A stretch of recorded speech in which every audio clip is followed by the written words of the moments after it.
Hello guys, I am Aniruddh. Welcome to this video.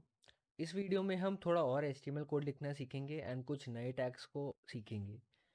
And इस वीडियो में हम एक नया टेक्स्ट एडिटर यूज़ करेंगे जो कि है विजुअल स्टूडियो कोड या VS कोड। आप कोई भी टेक्स्ट एडिटर यूज़ कर सकते हैं। जैसे अलग बहुत सारे टेक्स्ट एडिटर्स आते हैं, जैसे एटम हो गया, सबलाइम हो गया। तो आप कोई भी टेक्स्ट एडिटर यूज़ कर सकते हैं। मैं इस वीडियो कोर्स में विजुअल स्टूडियो कोड या VS कोड का यूज़ करने वाला हूँ। तो अगर आपके पास विजुअल स्टूडियो कोड या VS कोड नहीं है तो आप उसको डाउनलोड कर लें। वो आपको इस वेबसाइट पे मिल जाएगा। आपको इस वेबसाइट पे आना है। इस वेबसाइट का लिंक आपको वीडियो की डिस्क्रिप्शन में मिल जाएगा। आपको यहाँ पर आके जो भी आपका ऑपरेटिंग सिस्टम है उसके हिसाब से डाउनलोड बटन पे क्लिक करना है। एंड थोड़ी देर बाद आपका डाउनलोड खुद से स्टार्ट हो जाएगा। तो ये मैंने ऑलरेडी डाउनलोड कर लिया है, इसलिए मैं इसको कैंसिल कर देता हूँ। एंड मैं अपने सिस्टम पे विजुअल स्टूडियो कोड को खोल लेता हूँ। तो जब आप इंस्टॉल करेंगे विजुअल स्टूडियो कोड, इंस्टॉल करने के बाद आपको कुछ इस तरीके की वेलकम स्क्रीन दिखेगी। तो ये विजुअल स्टूडियो कोड का इंटरफेस है। इसमें हम फाइल में जाएंगे एंड देन एक फ़ोल्डर को खोलेंगे। तो आप ओपन फ़ोल्डर वाले ऑप्शन पे क्लिक करेंगे। एंड मैं यहाँ पे जो मैंने डी ड्राइव में फ़ोल्डर बनाया था यूट्यूब के नाम से, उसको यहाँ पे खोल लेता हूँ। तो लास्ट वीडियो में हमने इंडेक्स फाइल बनाई थी एक, index.html। और उसका कोड कुछ इस तरीके का था। मैं क्विकली जूम कर देता हूँ। तो उसका कोड कुछ इस तरीके का था। तो यहाँ पे हमारा फोल्डर खुल गया है जिसका नेम है यूट्यूब। एंड ये है फाइल। तो उसमें हमने एक फ़ाइल बनाई थी उस फोल्डर में, index.html। तो हमें वो फाइल भी दिख रही है और उसका साइड में कंटेंट भी दिख रहा है, जो कि इस राइट हैंड साइड में हमें सारा कंटेंट दिख रहा है। तो ये एक टेक्स्ट एडिटर है और इसको मैं क्यों यूज़ कर रहा हूँ, जैसे जैसे हम इस वीडियो कोर्स में कोड लिखेंगे तो आपको खुद ब खुद समझ आ जाएगा। एक तो इसमें हमें बहुत सारे डिफरेंट कलर्स मिल जाते हैं। जैसे हर टैग के लिए इसमें थोड़ा डिफरेंट कलर मिल जाएगा, मतलब टैग्स के लिए डिफरेंट कलर मिल जाएगा। और टैग्स के अंदर जो कंटेंट है वो आप देख सकते हैं वाइट कलर का है, टैग सारे ब्लू कलर के हैं। एंड हम बहुत सारी एक्सटेंशंस भी डाउनलोड कर सकते हैं यहाँ से, जिससे आपका कोड और आपको सुंदर दिखाई दे। यहाँ से आपको सारा फ़ोल्डर दिख जाएगा, यहाँ से आप कुछ भी सर्च कर सकते हैं। एंड ये अगर आप गिटहब या गिट यूज़ करें तो उसमें आपकी हेल्प यूज़ कर इस उसमें आपकी बहुत हेल्प हो जाएगी। तो मैं इस वीडियो में विजुअल स्टूडियो कोड या VS कोड का यूज़ करने वाला हूँ, जैसे कि मैंने बताया। तो क्विकली अगर आपके पास नहीं है तो आप इसको इंस्टॉल कर लें। ये बहुत ईजी है और आप अपने ऑपरेटिंग सिस्टम के हिसाब से इसको इंस्टॉल कर लें। तो अब जो मैंने index.html फाइल बनाई थी, इसको मैं यहाँ पे राइट क्लिक करके अभी के लिए डिलीट कर देता हूँ। एंड यहाँ पे मैं एक नई अगेन index.html फाइल बनाऊंगा इस आइकन पे क्लिक करके। और इसका नाम भी सेम वही रहेगा, index.html। एंड आप यहाँ पे देख सकते हैं कि साइड में फाइल एम्प्टी है क्योंकि अभी हमने नई क्रिएट करी है। तो यहाँ पे मैं एक्सक्लेमेशन मार्क लिखूंगा एंड टैब प्रेस करूँगा। तो आप देख सकते हैं यहाँ पे खुद से कोड आ गया है। तो इसको कोड स्निपेट कहते हैं। तो ये जो कोड स्निपेट है ये खुद से आया है। मैं इसको हटा देता हूँ, जो ये दो मेटा मेटा टैग आ रहे थे हेड में। और यहाँ पे आप देख सकते हैं HTML के साथ एक lang lang=en एक एट्रीब्यूट ऐड हो गया है। तो जो HTML5 है उसमें हम ऐसे HTML के साथ एक और एट्रीब्यूट ऐड कर सकते हैं लैंग्वेज का, जो कि इसमें हमने lang जिसकी वैल्यू है en, जिसका मतलब है जो लैंग्वेज है वो इंग्लिश है। तो ये HTML5 में हम लिख सकते हैं, बता सकते हैं कि जो भी हम इस HTML फाइल में कोड लिखने वाले हैं वो एक इंग्लिश लैंग्वेज के हिसाब से होगा। तो अब मैं यहाँ पे टाइटल को चेंज कर देता हूँ। यहाँ पे मैं लिख देता हूँ HTML पार्ट 2। और इसको सेव कर देता हूँ और यहाँ पे बॉडी में एक पी टैग लिख देता हूँ अगेन। तो मैं यहाँ पे पी टैग लिख दिया है। तो अगेन पी टैग एक कंटेनर टैग होता है, ऐसे मैंने बताया था। और इसमें मैं लिख देता हूँ दिस इज़ अ पैराग्राफ। और यहाँ पे फुल स्टॉप भी लगा देता हूँ और इसको सेव कर देता हूँ। तो अब मैं इस फोल्डर को क्विकली खोल लेता हूँ। मैं यहाँ पे राइट क्लिक करूँगा और जाऊँगा रिवील इन फाइल एक्सप्लोरर पे क्लिक करूँगा। एंड देन यहाँ पे राइट क्लिक करके ओपन विद में जाके मैं गूगल क्रोम में खोल लूँगा। तो आप देख सकते हैं यहाँ पे this is a paragraph text जो हमने पी टैग में लिखा था वो आ गया है। अब हम थोड़े, जैसे मैंने बताया कि इस वीडियो में थोड़े नए टैग्स को सीखेंगे। तो जो सबसे पहला नया टैग होगा वो होगा बी। या हम उसको बोल्ड जब भी हमें दिखाना होगा, कोई भी टेक्स्ट बोल्ड फॉर्म में दिखाना होगा, तो उसको उसलिए हम बी टैग का यूज़ करेंगे, बी। तो वो भी एक कंटेनर टैग होगा, उसको क्विकली लिख लेते हैं। यहाँ पे बी आएगा और ये मैंने लिख दिया है बी टैग। तो मैं एंड क्लोजिंग बी टैग को कट कर लेता हूँ और मैं यहाँ पे उसको पेस्ट कर देता हूँ और सेव कर देता हूँ और वापस जाके इसको रिलोड कर लेता हूँ। तो आप यहाँ पे देख सकते हैं जो दिस इज़ अ पैराग्राफ है, ये इसमें जो पैराग्राफ वर्ड है ये बोल्ड हो गया है। तो और इसको मैंने सेव करा है। अगर कोई भी, जैसे मैं यहाँ पे फॉर एग्जांपल यहाँ पे स्पेस डाल देता हूँ, तो आप यहाँ पे देख सकते हैं कि ऊपर डॉट्स आ रहा है। तो डॉट का मतलब है कि फाइल सेव नहीं है। अगर आपको फाइल सेव करनी है तो आपको कंट्रोल एस, या आप फाइल में जाके यहाँ से सेव कर सकते हैं। तो अगर आप सेव नहीं करेंगे तो आपको चेंजेस अपने ब्राउज़र में नहीं दिखेंगे।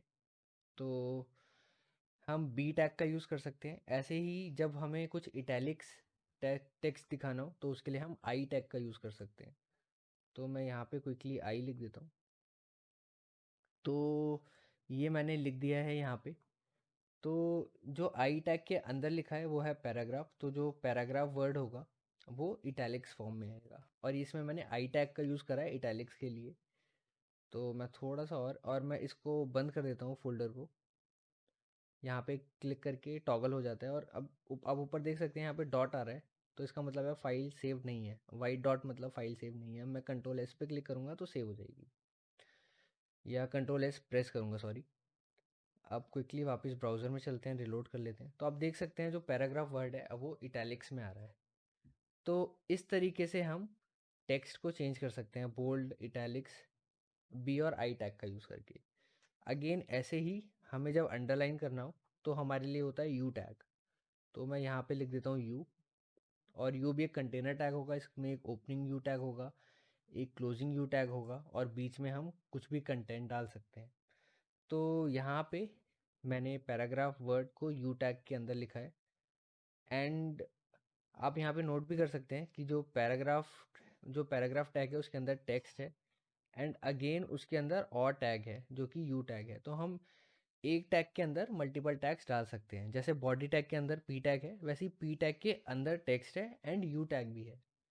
तो अब क्विकली वापस चलते हैं एंड यहाँ पे रिलोड कर लेते हैं। तो आप देख सकते हैं जो पैराग्राफ वर्ड है वो अंडरलाइंड आ रहा है। तो जो ये अंडरलाइंड इसलिए आ रहा है क्योंकि हमने यहाँ पे यू टैग का यूज़ करा है।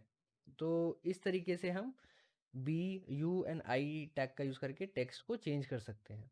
तो और अब हम मल्टीपल टैग्स को भी एक साथ यूज़ कर सकते हैं। जैसे मेरे को अंडरलाइंड एंड इटैलिक्स दिखाना है तो मैं यहाँ पे आई टैग लिख देता हूँ, यू टैग को आई टैग के अंदर डाल देता हूँ।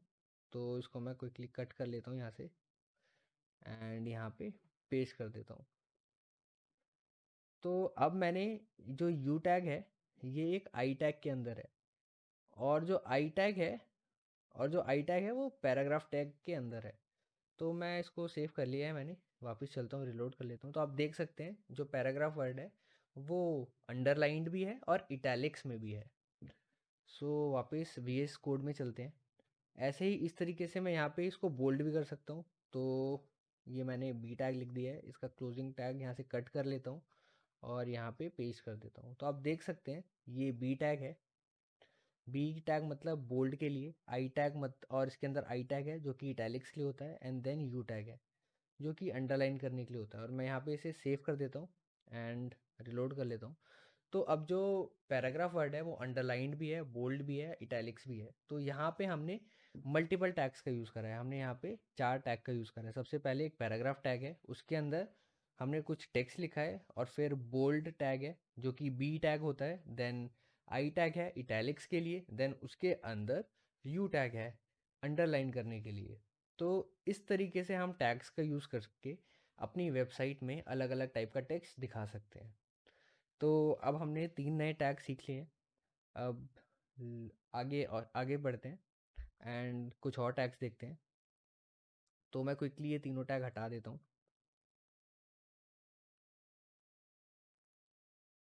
एंड इसी तरीके से हमारे पास होता है बिग टैग। अगर हमें टेक्स्ट को बिग दिखाना हो, थोड़ा सा बड़ा दिखाना हो उसका फॉन्ट साइज, तो हम BIG बिग टैग का यूज़ करते हैं। ऐसे अगर हमें थोड़ा सा फॉन्ट साइज़ को स्मॉल दिखाना हो तो हम स्मॉल टैग का यूज़ करते हैं। तो मैं यहाँ पे क्विकली लिख देता हूँ और आपको ब्राउज़र में दिखा देता हूँ कि बिग टैग और स्मॉल टैग से टेक्स्ट कैसा दिखता है। तो बिग टैग भी एक कंटेनर टैग होता है, उसके लिए less than sign BIG than greater than sign. तो VS कोड में आप नोट कर रहे होंगे कि ये खुद से क्लोजिंग टैग को खुद से ही लिख देता है। तो ये ऑटो कंप्लीट फीचर होता है, ये VS कोड हमें प्रोवाइड करता है। इसलिए भी मैं VS कोड प्रेफर करता हूँ जब भी मैं अपना कोड लिखता हूँ। तो या तो मैंने यहाँ पे बिग टैग लिख दिया है, इसको कंट्रोल S दबा के कंट्रोल S प्रेस करके सेव कर दिया है। एंड वापस चलता हूँ एंड रिलोड कर लेता हूँ। तो आप देख सकते हैं जो पैराग्राफ है वो थोड़ा सा बड़ा है। दिस इज़ और दिस इज़ आ और पैराग्राफ में आप थोड़ा सा डिफरेंस देख सकते हैं। पैराग्राफ जो वर्ड है वो बिग टैग के अंदर लिखा हुआ है और जो दिस इज़ आ है वो पैराग्राफ के अंदर है। तो इसलिए आप जो पैराग्राफ है वो थोड़ा सा बड़ा है, उसका फॉन्ट साइज थोड़ा सा बड़ा है एंड वो हल्का सा बोल्ड भी है। तो ये चीज़ आप नोट कर सकते हैं, ये आप प्रैक्टिस करेंगे जैसे जैसे तो आपको खुद ब खुद समझ आता रहेगा। तो या अब मैं ऐसे ही इसको स्मॉल टैग में यहाँ पे लिख देता हूँ और सेव कर देता हूँ इसको। तो यहाँ पे मैंने स्मॉल टैग लिख दिया, ये भी एक कंटेनर टैग है, एक इसका स्टार्टिंग टैग होगा, एक इसका क्लोजिंग टैग होगा और उसके बीच में हम कंटेंट डालेंगे जो कि यहाँ पे मैंने लिख रखा है पैराग्राफ। और अब वापस चल के रिलोड कर लेता हूँ। तो आप देख सकते हैं जो दिस इज़ आ है वो थोड़ा सा उसका फॉन्ट साइज़ बड़ा है एंड जो पैराग्राफ है उसका फॉन्ट साइज़ थोड़ा सा छोटा है क्योंकि वो स्मॉल टैग के अंदर है। तो जब भी हमें अपनी वेबसाइट पे कुछ ऐसा दिखाना हो तो हम बिग और स्मॉल टैग का यूज़ कर सकते हैं और उस हिसाब से हम अपने टेक्स्ट को दिखा सकते हैं। तो या अब आगे बढ़ते हैं। अब मैं क्विकली इसको स्मॉल टैग को हटा देता हूँ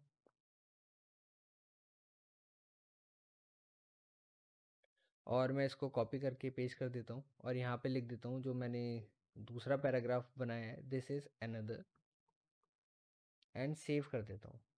और यहाँ पे मैं 2 लाइन और डाल देता हूँ एंड सेव कर दिया है मैंने। अब इसको रिलोड करता हूँ। तो आप देख सकते हैं कि जो ये 2 पैराग्राफ हैं इसके बीच में ज़्यादा स्पेस नहीं है। ये नॉर्मल जैसे हम पैराग्राफ लिखते हैं उतना ही स्पेस आ रहा है। तो जब भी हमें स्पेस देना हो तो हमें ऐसे स्पेस नहीं दे सकते कि हमने 2 बार एंटर मारा और स्पेस दे दिया और वेब ब्राउज़र हमें स्पेस दिखा देगा। तो जो वेब ब्राउज़र होता है वो वाइट स्पेसेस और एम्प्टी लाइंस को काउंट नहीं करता। मतलब जब भी वो HTML फाइल को रीड कर रहा होता है तो वो एम्प्टी लाइंस को नहीं काउंट करता। उसके लिए हमें स्पेशल टैग का यूज़ करना पड़ता है जो कि होता है ब्रेक टैग या BR टैग। तो अब क्विकली देख लेते हैं BR टैग कैसे लिखते हैं। BR टैग को लिखने का ये तरीका है, less than sign then BR then forward slash then less than sign.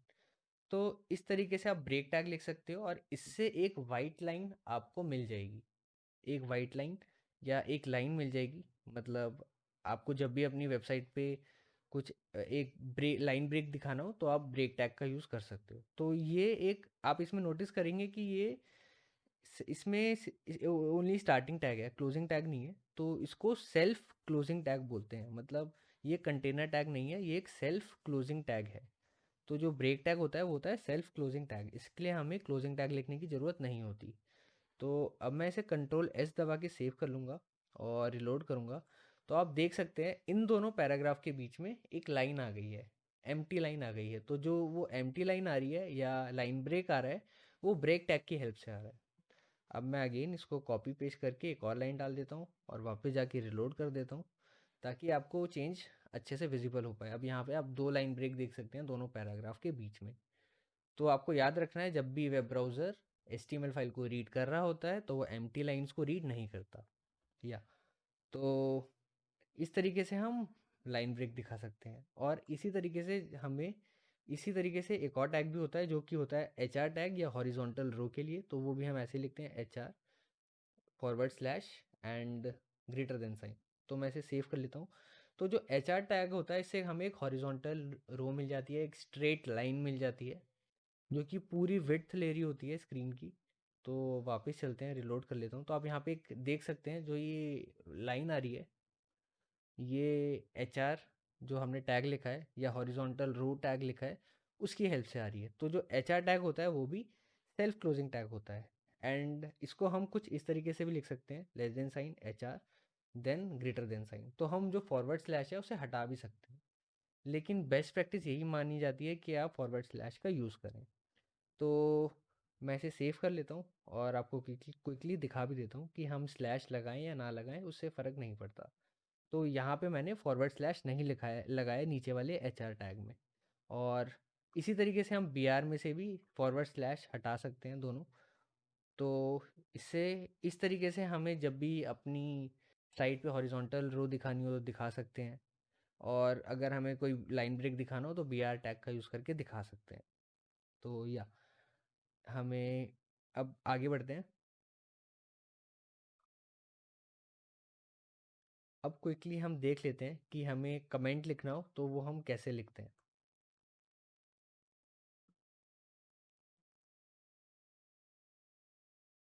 तो जब भी हमें कमेंट लिखना हो, तो अगर आप प्रोग्रामिंग में हैं या सी सी प्लस प्लस या जावा में आपने कोड लिखा है तो आपको पता होगा कि हम कमेंट्स लिखते हैं जिससे हम कोड को अच्छे से अंडरस्टैंड कर पाएँ। जैसे कोई जैसे सी सी प्लस प्लस में हम कोड करते हैं तो उसमें फंक्शंस मेथड्स होते हैं, तो हम थोड़ा सा कमेंट लिख सकते हैं मेथड के ऊपर कि ये मेथड ये काम करता है, ये मेथड ये काम करता है।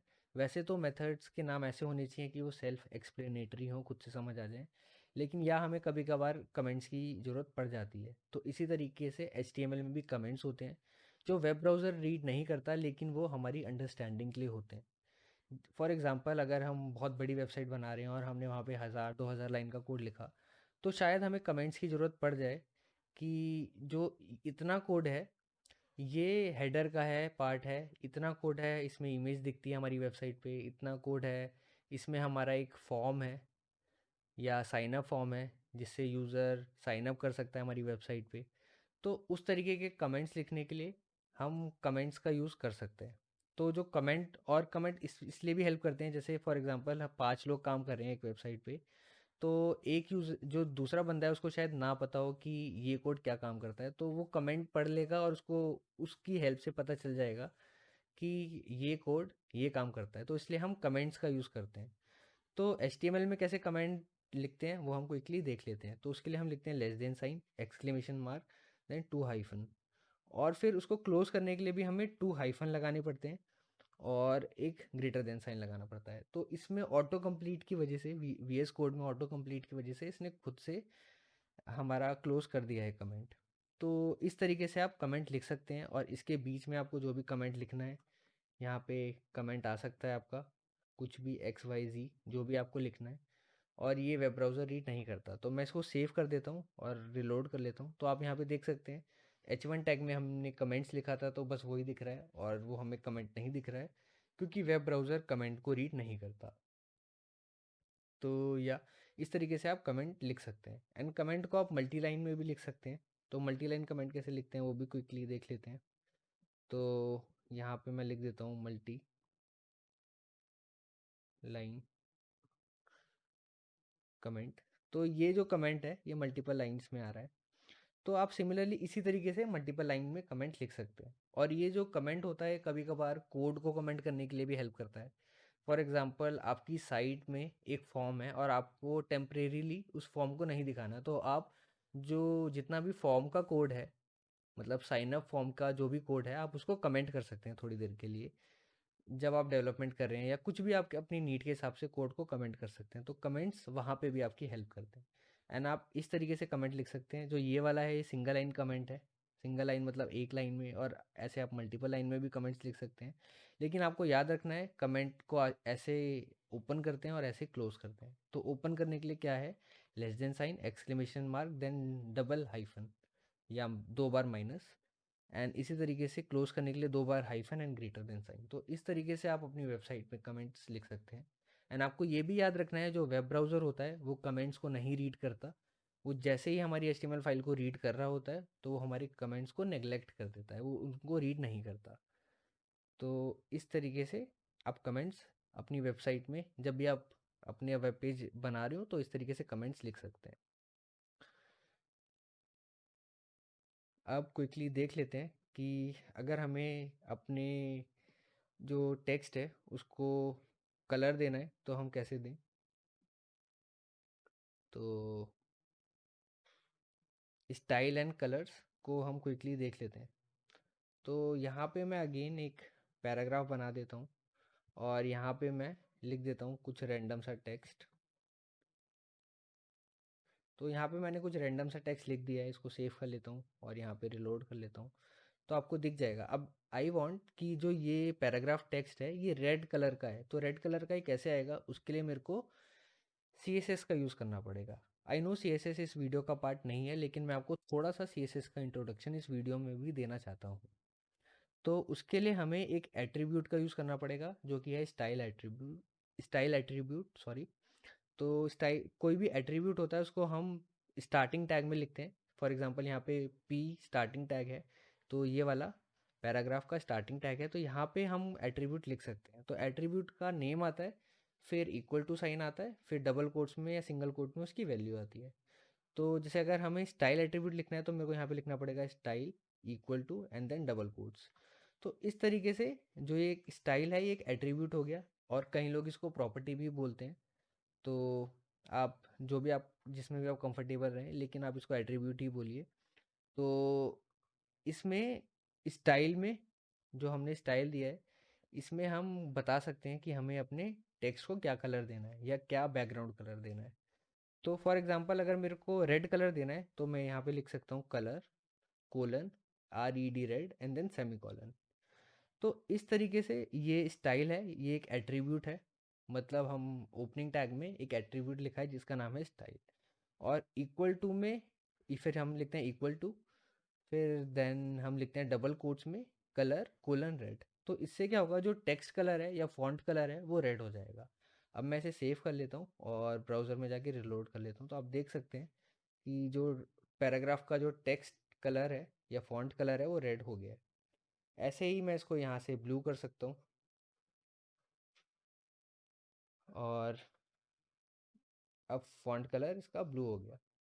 अब ऐसे ही सिमिलरली जैसे मैंने कलर चेंज करा है, और इसी तरीके से मैं बैकग्राउंड कलर भी चेंज कर सकता हूँ। तो मैं जो सेमी कॉलन लिखा है इसके बाद मैं लिख सकता हूँ background colour background hyphen colour then colon, और मैं कोई भी कलर बता सकता हूँ। यहाँ पे मैं एक्वा दे देता हूँ और देन सेमी कॉलन। तो आप देख सकते हैं यहाँ पे मैंने एक कलर प्रॉपर्टी बताई है और यहाँ पे मैंने बैकग्राउंड कलर प्रॉपर्टी बताई है जो कि सेमी कॉलन के बाद बताई है। तो हम ऐसे मल्टीपल प्रॉपर्टीज बता सकते हैं।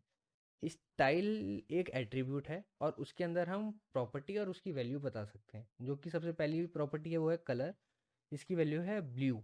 देन सेकंड प्रॉपर्टी है बैकग्राउंड कलर, देन उसकी वैल्यू है एक्वा। तो इस तरीके से हम स्टाइल में कलर बैकग्राउंड कलर और भी बहुत सारी चीज़ें बता सकते हैं। तो जो स्टाइल है ये CSS का ही पार्ट है, हम इसको CSS की जितनी भी वीडियोस होंगी उसमें अच्छे से कवर करेंगे। बट अभी आपको ध्यान रखना है कि कोई भी ओपनिंग टैग होता है उसमें हम एट्रीब्यूट दे सकते हैं स्टाइल का, और उस स्टाइल एट्रीब्यूट के अंदर हम कलर बता सकते हैं या बैकग्राउंड कलर बता सकते हैं। तो अब बैकग्राउंड कलर जो हमने प्रॉपर्टी दी है इसको क्विकली जाके देख लेते हैं। तो इसको सॉरी मैंने सेव नहीं करा है, तो Ctrl+S प्रेस करके मैं इसे सेव कर लेता हूँ एंड देन रिलोड कर लेता हूँ। तो आप देख सकते हैं जो टेक्स्ट कलर है वो ब्लू है और जो बैकग्राउंड कलर है वो एक्वा है। एंड जो हमारा हेडर है वो एज इट इज़ है, वो चेंज नहीं हुआ क्योंकि उस पर कोई प्रॉपर्टी नहीं है। लेकिन हम H1 पे भी ऐसे ही स्टाइल एट्रीब्यूट लगा सकते हैं। तो STYLE इक्वल्स टू, और यहाँ पे मैं कलर दे देता हूँ उसका ग्रीन, और इसको सेव कर देता हूँ और यहाँ पे रिलोड कर लेता हूँ। तो आप देख सकते हैं कि जो H1 टैग है उसको भी मैंने स्टाइल एट्रीब्यूट दिया और उससे कलर चेंज हो गया, जो कि फॉन्ट कलर उसने ग्रीन कर दिया है। तो ऐसे हम कलर और बैकग्राउंड कलर चेंज कर सकते हैं। सिमिलरली मैं बॉडी में भी स्टाइल टैग लिख सकता हूँ और यहाँ पे मैं बैकग्राउंड कलर दे सकता हूँ। तो यहाँ पे मैं बैकग्राउंड कलर देता हूँ लाइट ब्लू और इसको सेव कर देता हूँ और रिलोड कर लेता हूँ। तो अब यहाँ पे देख सकते हैं थोड़ा लाइट ब्लू शेड आ गई है इसमें, जो लाइट ब्लू बैकग्राउंड आ गया है। ये जो आया है ये स्टाइल टैग की हेल्प से आया है जो कि हमने बैकग्राउंड में डाला था। तो इस तरीके से हम इसमें जो ये है ये CSS का पार्ट है, जैसे मैंने बताया इसको हम और डिटेल में कवर करेंगे CSS की वीडियोस में। बट अभी के लिए आपको इतना ध्यान रखना है, जब भी आपको कलर या बैकग्राउंड कलर देना हो तो इस तरीके से दे सकते हैं। एंड क्विकली अब हम एक बार रिवाइज भी कर लेते हैं जो जब जो भी हमने अभी तक सीखा। तो जो सबसे पहली लाइन होती है वो होती है डॉक टाइप, HTML वाली, जो बताती है कि जो डॉक्यूमेंट का टाइप है वो है HTML। देन हम लिखते हैं HTML टैग, जो कि ये है HTML टैग। और मैं इसे क्विकली इंडेंट भी कर देता हूँ, मतलब थोड़ा स्पेस दे देता हूँ यहाँ पे, सेव कर लेता हूँ। और जो सबसे ये वाला है HTML टैग, और इसमें एक और एट्रीब्यूट है जो LANG, लैंग्वेज का एट्रीब्यूट है, जिसको अभी हमने EN मतलब इंग्लिश सेट कर दिया है। जो हमारे HTML, जो भी हमारा HTML कोड है उसके अंदर जो भी हम टेक्स्ट यूज़ कर रहे हैं वो इंग्लिश टेक्स्ट है, तो इसलिए हमने जो लैंग्वेज एट्रीब्यूट है उसको इंग्लिश दे दिया है। एंड देन हमारा हेड टैग आता है जिसमें हमने टाइटल की वैल्यू टाइटल बता रखा है कि पेज का टाइटल होगा HTML पार्ट 2। एंड देन हमारे यहाँ पे से बॉडी टैग स्टार्ट हो रहा है जिसमें हमने H1 टैग यूज़ करा है, देन P टैग यूज़ करा है। तो कभी भी वेब ब्राउज़र आता है फर्स्ट लाइन से उसे पता चल जाएगा HTML टैग है। देन वो HTML, सॉरी, जब भी वेब ब्राउज़र इस फाइल को रीड करेगा तो उसको फर्स्ट लाइन से पता चल जाएगा कि एक HTML फाइल है। देन वो HTML टैग के अंदर जाएगा, वहाँ से उसे सारा HTML का कोड मिल जाएगा, जिसमें से हेड में उसको सारी हमारी वेबसाइट की इन्फॉर्मेशन मिल जाएगी, मतलब टाइटल वगैरह। और बॉडी में उसको सारा कंटेंट मिल जाएगा जो भी उसको वेब ब्राउज़र में डिस्प्ले करना है। तो इस तरीके से हम HTML कोड लिख सकते हैं। तो इस वीडियो में हम इतना ही देखेंगे, एंड बाकी सारे टैग्स और थोड़ा और HTML कोड लिखना हम नेक्स्ट वीडियो में सीखेंगे। So thank you guys for watching this video.